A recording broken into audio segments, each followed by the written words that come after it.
És necessari fer alguna preparació abans de ballar? És cert que els estiraments poden ser perjudicials? Podem fer alguna cosa per disminuir les molèsties que sentim el dia després d'un ball intens? En els 2 vídeos anteriors us hem explicat quins són els principals punts que ha d'incloure un ball saludable.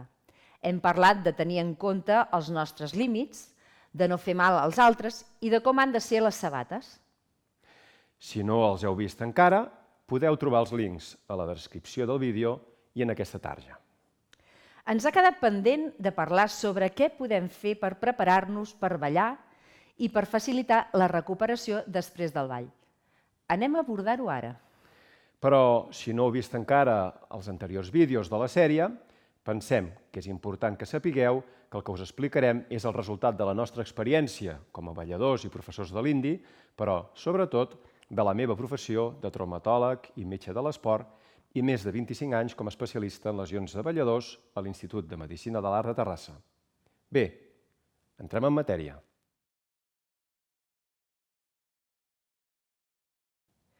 Entenem per preparació el període d'ajust de l'organisme per tal de passar del descans a l'exercici de forma eficient i saludable.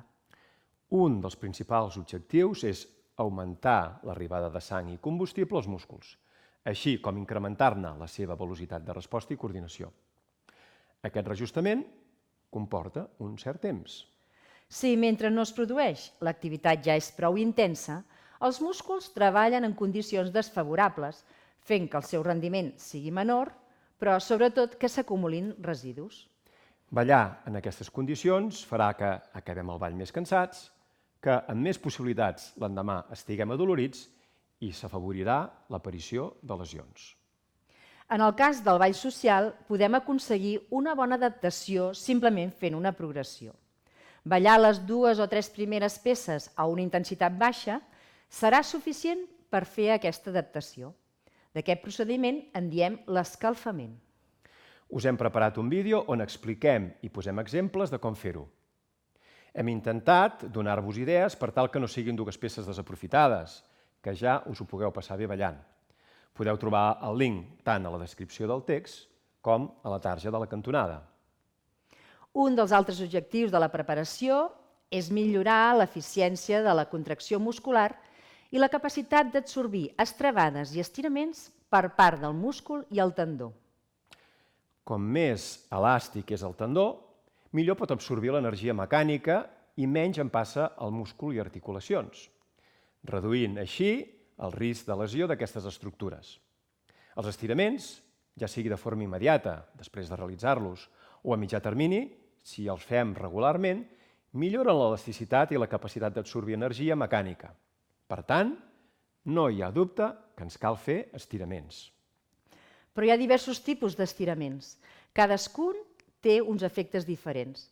És més, hi ha estudis que demostren que alguns d'ells poden fins i tot fer baixar el rendiment. Això fa que s'hagi generat una certa confusió sobre la seva conveniència i alguns balladors hagin arribat a pensar que no serveixin per a res. No és això. Si triem bé els que ens convenen, ens poden ser molt útils. Hi ha estiraments anomenats actius que essencialment milloren l'eficàcia mecànica dels músculs i, per tant, són els que us recomanem per a l'escalfament. Els trobareu al vídeo d'estiraments per a la preparació on us expliquem quins podeu fer i com s'han de fer. Hi ha altres estiraments anomenats passius que ajuden a rebaixar la tensió muscular. Aquests ens seran més útils a la fase de recuperació i us els expliquem en el vídeo corresponent. També trobareu els links. Però cal tenir present que els efectes no són sempre iguals. Per exemple, és possible que molts balladors, encara que tingui més sentit fer-los per la recuperació, trobin que els estiraments passius els van bé per fer l'escalfament, sobretot si en començar el ball senten algun múscul carregat. És cert que hi ha estudis que diuen que els estiraments passius poden fer baixar una mica el rendiment muscular i millor no fer-los abans de l'activitat. Però això s'ha constatat en esportistes fent proves d'alt rendiment. És molt poc probable que això ho arribem a notar en el ball social i, per tant, no ens sembla que hi hagi d'haver cap problema en què els feu. Per tant, a la preparació us recomanem que balleu a baixa intensitat les 2 o 3 primeres peces, el que anomenem escalfament. I tot seguit, si voleu millorar la resposta muscular i tendinosa, feu estiraments actius. Anem a parlar ara de què podem fer després de ballar per millorar la recuperació i reduir les molèsties i cruiximents d'ossos que sovint tenim l'endemà.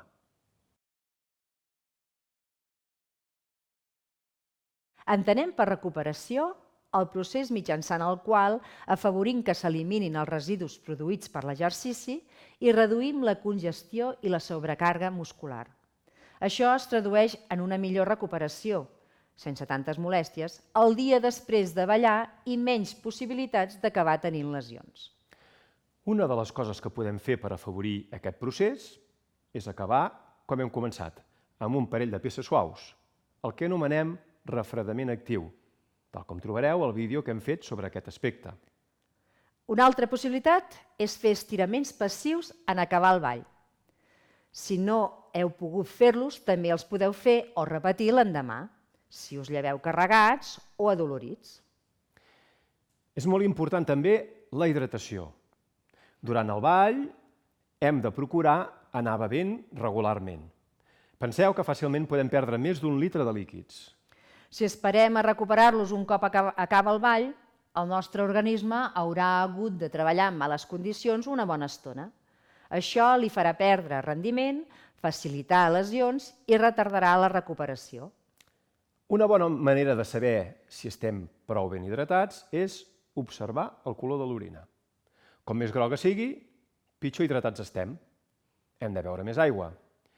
Una orina pràcticament transparent ens fa saber que hem recuperat el nivell d'hidratació corporal idoni. També és útil fer una activitat suau l'endemà del ball o d'una classe intensa. D'això se n'anomena rentat actiu.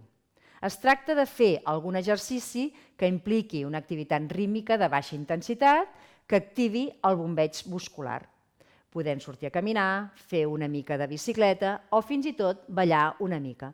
Però recordeu, cal que sigui a baixa intensitat. Bé, aquestes són les idees generals. Ara, si ho voleu, podeu veure cadascun dels vídeos que hem fet on us expliquem amb detall cadascuna d'aquestes coses. Esperem que us siguin útils i que us ajudin a ballar durant molts anys. I que nosaltres ho puguem veure.